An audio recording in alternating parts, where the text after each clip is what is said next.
Hello बच्चों, let us see this problem. An artificial satellite of mass m is moving in a circular orbit around the earth of mass capital M and radius r with speed equal to half of the magnitude of escape velocity. G is the acceleration due to gravity. Then first option, if satellite is stopped suddenly in its orbit and is allowed to fall freely on the earth, then the speed with which it hit the surface of the earth is. देखिए, सबसे पहले हम यहाँ पर लगाएंगे total energy conservation एज आर की कंसेप्ट। तो हमारी सैटेलाइट चलते चलते अचानक से रुक गई, चलते चलते अचानक से ऑर्बिट के अंदर रुक गई, तो यहाँ पर कितनी टोटल पोटेंशियल एनर्जी होगी? That will be minus G M m, where capital M is the mass of earth, small m is the mass of object, upon में small r, where are is the distance in between the centre of earth and the satellite. अब हमारे को यहाँ पर दिया जा रहा है कि जो सैटेलाइट की स्पीड है it is equal to half of the escape velocity. तो अगर मैं यहाँ पर से देखूं तो ये orbital velocity of the satellite in this particular orbit, और हमें ऑर्बिट की रेडियस भी नहीं पता। तो orbital velocity of the satellite in this particular orbit is something like this, under root of gm upon r, and it is half of under root of escape velocity, which is 2 times of gm upon में radius of the earth। दोनों side square करेंगे, answer आएगा 1/4 2 into G M upon R E. 2 से 2 को काटेंगे, G M को G M से हटाएंगे, तो स्मॉल आर की वैल्यू आ जाएगी 2 टाइम्स ऑफ रेडियस ऑफ अर्थ, तो आ जाएगी 2 टाइम्स ऑफ रेडियस ऑफ अर्थ। तो ये हमारे पास एनर्जी आ गई यहाँ पर। अब जब ये धरती पर गिर जाएगा तो ये कुछ काइनेटिक एनर्जी गेन करते हुए गिरेगा। पॉइंट ऑफ टकराने से पहले इसके पास इतनी काइनेटिक एनर्जी होगी और इसके पास इक्विवेलेंटली इतनी पोटेंशियल एनर्जी एग्जिस्ट कर रही होगी, where are is the radius of earth. यहाँ पर से जस्ट हम इसे कैलकुलेट कर लेंगे, keeping in mind that G equal to G mass of earth upon में रेडियस ऑफ अर्थ का होल स्क्वायर। तो पहले तो यहाँ पर से स्मॉल एम को हटा देते हैं क्योंकि तीनों में वो चीज़ कॉमन आ रही है। इसको इस तरफ पहुँचाते हैं तो आंसर बनेगा हमारा G M upon radius of earth into 1/2 equal to 1/2 into V square. 1/2 को भी हम हटा देते हैं यहाँ पर से, फिर रेडियस ऑफ अर्थ से मल्टीप्लाई रेडियस ऑफ अर्थ से डिवाइड कर देते हैं, ये चीज़ स्मॉल जी बन जाएगी। इस चीज़ को भी हटाकर स्मॉल जी लिख देते हैं, फिर दोनों तरफ स्क्वायर रूट चढ़ा देते हैं, तो हमारे पास v की वैल्यू आ जाएगी which is given as follow. तो ऑप्शन 1 करेक्ट है। फिर हमसे कहा जा रहा है escape velocity with respect to earth in the same orbit is. Escape velocity निकालनी है with respect to earth in the same orbit is, मतलब इस ऑर्बिट में ये घूम रहा है तो इसके लिए इसकी एस्केप वेलोसिटी कितनी होगी। चलो ठीक है भाई, हमने कहा कि इस ऑर्बिट के अंदर इतनी एनर्जी होगी, आर हम ऑर्बिट का निकाल ही चुके हैं, दैट इज 2 re। अगर इसे एस्केप मारना है तो इसकी ये वेलोसिटी कितनी होनी चाहिए? टोटल बाइंडिंग एनर्जी क्या हो जाएगी? 0। हाँ या ना भाई? टोटल बाइंडिंग एनर्जी 0 हो जाए और मैं उसे ये वेलोसिटी दे दूं तभी तो एस्केप मार पाएगा। सच कि भाई आंसर मेरा क्या आ जाए टोटल बाइंडिंग एनर्जी का? 0। तो यहाँ पर से मैं v की वैल्यू निकालूंगा, मतलब अगर मेरी वेलोसिटी हो जाए G M upon R E, where M is the mass of the earth, तो ये ऑब्जेक्ट एस्केप मार जाएगा। तो ये भी बात बिल्कुल सही है। फिर क्या कहा जा रहा है कि energy spent in shifting this satellite to an orbit at a further height r/2 from the present orbit is gm upon m/r। अब हम यहाँ पर अपना एक और की कंसेप्ट लगा लेते हैं। पहली बात तो ये है कि total energy of the satellite at a certain height above the earth surface is r plus h, है ना। बस मैंने कुछ नहीं करा है, कोई नई बात नहीं करी है यहाँ पर। ये रेडियस ऑफ अर्थ है और ये हाइट है, तो पहले मैं r ले रहा था, अब मैंने उसे ऐसे लिख दिया, h मतलब ऑल्टीट्यूड और रेडियस ऑफ अर्थ। तो इसमें कोई नई बात नहीं है। मैंने ये काम क्यों करा?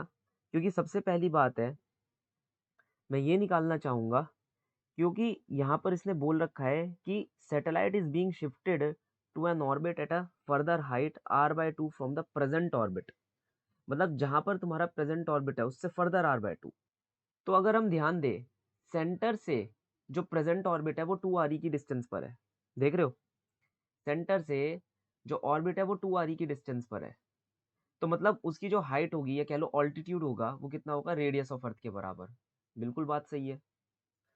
अब तुमने कहा कि इसमें मैंने और r/2 ऐड कर दिया, मैंने एक और ऑर्बिट यहाँ पर बना दिया, एक और ऑर्बिट यहाँ बना दिया, जो कि फर्दर यहाँ से r/2 डिस्टेंस ऊपर है। तो अब हाइट कितनी हो गई, अब ऑल्टीट्यूड कितना हो गया, 3r/2 from the surface of the earth.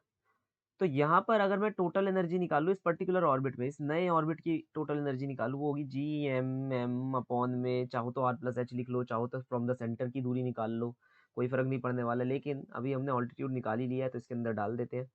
तो हमारे पास यहाँ पर आ रहा है टोटल डिस्टेंस 5r/2। ओके, तो ये हो जाएगा 2 टाइम्स ऑफ, क्योंकि जो हमारी टोटल एनर्जी होती है, सॉरी मैं यहाँ 2 लिखना भूल गया, एक्चुअली 2 लिखना भूल गया, हाँ। तो जो हमारी टोटल एनर्जी होती है वो क्या होगी, हाइट प्लस आर हमें चाहिए, तो 3r/2 प्लस एच हमारा बन जाएगा 5r/2। ओके, तो ये बन जाएगा।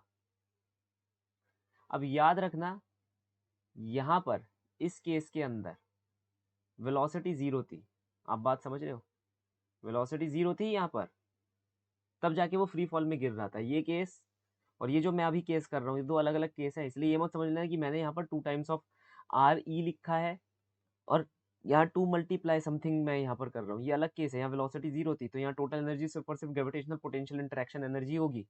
लेकिन इस केस के अंदर इसने कहा है टोटल एनर्जी लो, तो ये मानकर चल रहा है कि वो किसी ऑर्बिट में घूम ही रहा है, तो ऑर्बिट की टोटल एनर्जी इतनी होती है फिर। तो हमने जब यहाँ पर आंसर निकाला हमारा, तो हमारा आंसर आया -GMM अपॉन में 5r। ये बात भी सही है। और पुराने ऑर्बिट की अगर मैं बात करूँ तो आंसर कितना निकल कर आएगा, GMM 2 टाइम्स ऑफ, पुराना ऑर्बिट कितनी दूरी पर था, r की दूरी पर था, तो 2 टाइम्स ऑफ r। देख रहे हो चेंज हुआ नहीं हुआ, पहले क्वेश्चन के अंदर वेलोसिटी नहीं थी, अब के क्वेश्चन के अंदर उसने कहा कि अज्यूम करो वेलोसिटी है, तो ये आएगा। अब हमें निकालना है change in energy. Change in energy के बारे में हम यहाँ पर बात करेंगे। तो final minus initial, -GMM upon में 5r माइनस इनिशियल। देखो माइनस अगर इनिशियल करोगे तो एक माइनस इस माइनस के साथ प्लस बना देगा, तो हमारे को ये आंसर मिलेगा, that is will be getting, ये यहाँ पर रखो यार स्मॉल m, हाँ, तो GMM अपॉन में 20r। ओके, तो ये आएगा हमारे पास answer which is option number 4, which is option number 4। अच्छा, यहाँ पर मैं एक चीज बता दूं, अगर तुमने ध्यान से देखा तो इसने कहा है फर्दर हाइट ऑफ r/2, इस वर्ड का बहुत यूज हुआ है यहाँ, फर्दर हाइट ऑफ r/2। अब further height of r/2 from the orbit, from the orbit का मतलब है ऑर्बिट से हमें हाइट लेनी है यहां तक की। अब तुम लोग जाकर अगर बुक में देखोगे अपनी, उसके अंदर बिल्कुल ही इनकरेक्ट ऑप्शन दे रखा है, क्योंकि उसने हाइट ऑर्बिट से नहीं ली है, उसने height with respect to earth surface लिया है एक्चुअली। तो अगर तुम height with respect to earth surface लोगे तो फर्दर नहीं आना चाहिए यहाँ पर, क्योंकि तुम्हारा ऑर्बिट अंदर चला जाएगा। तुम्हारा ऑर्बिट क्या है, अंदर की तरफ चला जाएगा, जो तुम्हारा प्रेजेंट ऑर्बिट है ना उससे कम बनेगा, छोटा बनेगा, अंदर की तरफ बनेगा। आप बात समझ रहे हैं। तो यहां से फिर तुम अर्थ सरफेस से r/2 की डिस्टेंस पर होंगे, ना कि अपने ऑर्बिट से। फर्दर का मतलब है आप अपने ऑर्बिट से दूर जा रहे हैं, ठीक है, further at a distance of r/2। तो वो उसे बोलना चाहिए था, या तो वो लैंग्वेज में लिख देता कि भाई वो फर्दर नहीं जा रहा है, वो अर्थ की तरफ जा रहा है। फर्दर का मतलब है टू द इन्फिनिटी, वो मूव ऑन करने की कोशिश कर रहा है। और अगर आप वो वाला सॉल्यूशन देखते हैं तो उसके अंदर जो आपको सॉल्यूशन मिलेगा वो ये वाला ऑप्शन मिलेगा। लेकिन अगेन मैं आपको ये बताना चाहूंगा कि टोटली वो गलत है, क्योंकि further from the present orbit का मतलब है आप अपने ऑर्बिट से दूर जाएंगे, आप अपने ऑर्बिट से दूर जाएंगे। अदरवाइज वो कह देता कि हम अपने ऑर्बिट से नीचे जा रहे हैं और अर्थ की टुवर्ड हम जा रहे हैं, तो फर्दर ना आता है ना, फर्दर हाइट आती ही नहीं, क्योंकि फर्दर हाइट का मतलब ऊपर की तरफ जाना, नीचे की तरफ जाना नहीं। ओके, तो अगर आप वहां पर देखेंगे तो उसने अर्थ सरफेस के हिसाब से r/2 ले रखा है, जिसकी वजह से यहाँ पहला ऑप्शन जो हमने यहाँ पर लिखा है ना, जो आंसर आएगा वो होगा r+h, और h हमारे लिए हो जाएगा r/2, दैट इज 3r/2 आ जाएगा आंसर यहाँ पर। तो यहाँ पर नीचे 3r आ जाएगा, 3r आने की वजह से आंसर क्या हो जाएगा, 12r हो जाएगा। ठीक है, तो मैंने यहाँ पर एक मिस्टेक इस क्वेश्चन के अंदर देखी और मैंने आपको बता दी, बताना मेरा काम था, करना आपका काम है। ठीक है, क्योंकि देखिए हर क्वेश्चन सही नहीं हो सकता, यहाँ लैंग्वेज में प्रॉब्लम थी क्वेश्चन के, और मैंने आपको दोनों तरीके बता दिए कि लैंग्वेज में प्रॉब्लम होने से क्या हो चुका है। Okay, so the final solution for the following problem according to the given scenario is option number 1, 2 and 4. Hope you understood well. Best of luck.